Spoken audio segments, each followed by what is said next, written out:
se vam zdi, da je dobila znanja, ste zadovoljni s tem, kaj je slišala, oziroma bi mogoče predlagali kaj pa ni slišala? Ja, jaz sem sigurno zelo zadovoljen s tem, da se je Andeli udeležila te akademije. To je bila njena že prej želja, ne? Pač predvsem zato,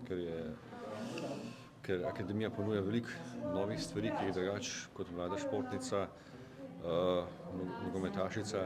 v klubu, znotraj kluba ni dobila, ne? In je, bom rekel, že kot pristopila tule je čisto sama, ne, in že naučila se veliko samostojnosti tukaj, a ne, vse naloge je praktično delala sama, zelo je bila zavzeta, sploh na začetku, potem malo kaj časa zmanjkovalo zaradi šole pa tekmovanj, ampak ja, kdaj je kakšno stvar tudi vprašala, mogoče tistega, kar je meni bližje, recimo, ne vem, kar je finance pa to, ampak drugače pa ja,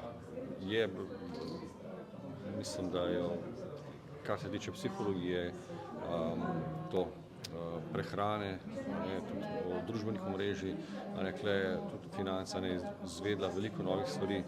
kar jih prej pač ni vedela, ne, tako da jaz mislim, da je odnesla zelo veliko in da smo tako jaz kot ona, da smo zelo veseli, da se je udeležila te akademije.